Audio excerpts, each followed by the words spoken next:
వరుస 2 హిట్లు కొట్టినటువంటి షారుఖ్ ఖాన్ డంకీ సినిమాతో వచ్చాడు.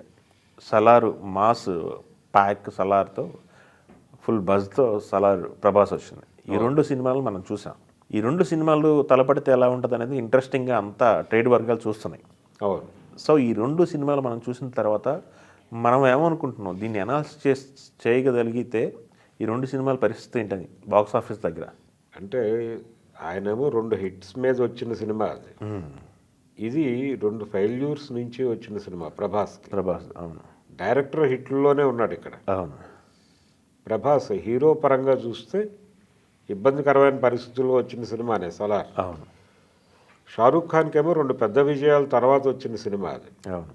హిరానీ గత సినిమాలు చూస్తే ఇప్పుడు మున్నా భాయ్ సిరీస్ చేశాడు ఆయన. అవును. అంటే ఒక మానవతా దృక్పథంతో సినిమాలు నడుపుతాడు అతను. ఒక చిన్న పాయింట్ మీద అంటే అద్భుతంగా డ్రైవ్ చేస్తూ జనాలను ఇన్వాల్వ్ చేస్తాడు కథలో అనేది అతనికి ఉన్నటువంటి మంచి పేరు. అవును. దానికి పెద్దగా చెడ్డ పేరు తెచ్చే ప్రయత్నం చేయలే ఆ సినిమా. డంకీ అయితే ఎంత మేరకు జనాలను అట్రాక్ట్ చేయగలిగింది సినిమా అంటే, జనాలు ఎక్స్పెక్ట్ చేసిన లెవెల్లో సినిమా ఉందా అంటే అది లేదు. అంటే షారూఖ్ ఖాన్ సినిమా ఎలా ఉండాలని అనుకుని పెడతారు, అది లేదు సినిమాలో. కానీ హిరానీ సినిమాల్లో ఏముంటుందో అది ఉంది. ఇక్కడికి వచ్చేసరికి థియేటర్ని ఎమోషనలైజ్ చేయలేకపోయాడు ఈయన. అక్కడ ఏదో మేరకు ఎమోషనలైజ్ అయ్యారు.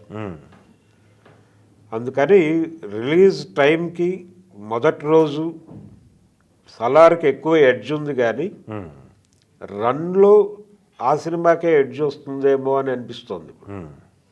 రన్ వైజ్ చూస్తే లాంగ్ రన్లో ఆ సినిమా కొంత ఎడ్జ్ ఉండే పరిస్థితి కనిపిస్తుంది సలార్తో పోలిస్తే. ఓకే. సలార్ ఎక్కడ దాకా వెడుతుంది, ఇప్పుడు బాహుబలి దాకా వెళ్ళటం కాదు, ఇప్పుడు యానిమల్ రేంజ్కి వెడుతుందా లేదా అనే పరిస్థితి. ఓకే. అందుకని ఈ 2 సినిమాలు షారూఖ్ ఖాన్కి ఒక రకంగా ప్రయోజనకరమైన సినిమా, ప్రభాస్కి కూడా ఈ సినిమా ఒక రకంగా ప్రయోజనకరమైన సినిమానే. అంటే మళ్ళీ ఒకసారి తన ఫ్యాన్స్ని ఛార్జ్ చేయగలిగేట అతను. అందుకని వ్యూహాత్మకంగానే తర్వాత తను ఎంటర్టైనింగ్ మూవీస్ చేయాలనేటువంటి ఉద్దేశంతోనే మారుతికి డేట్స్ ఇచ్చాడు. ఓకే. లోకల్ మార్కెట్ని కన్సాలిడేట్ చేసుకోవటం ఒకటి, రెండోది ప్రేక్షకులు తనని కేవలం ఒక మార్వెల్ హీరోగా చూస్తున్నారు అనేది అర్థమైంది అతనికి. ఆ మార్వెల్ ఇమేజ్లోంచి బయటకు వచ్చే ప్రయత్నంలో భాగంగానే మారుతికి డేట్స్ ఇచ్చాడు. నెక్స్ట్ వస్తున్న కల్కి కూడా అది మీరు చెప్పిన మార్వెల్, అది మార్వెల్ సినిమానే, జోనర్లే అని అనిపిస్తుంది. అది కూడా మార్వెల్ సినిమానే. అంటే ఈ తరహా క్యారెక్టర్లకి ప్రభాస్ అనే ముద్ర పడిపోతే ప్రమాదం అతని కెరీర్. నటుడిగా విభిన్నమైనటువంటి రసాలు పోషించేటువంటి సమర్థత తనకుంది అనేది ప్రూవ్ చేసుకున్నాడు ఇంతకుముందు. అవును. ఇప్పుడు అలాంటి క్యారెక్టర్లు పడకపోతే రొటీన్ అయిపోతుంది, మొనాటనస్గా అనిపించి జనాలు రిజెక్ట్ చేసే ప్రమాదం ఉంటుంది. ఓకే.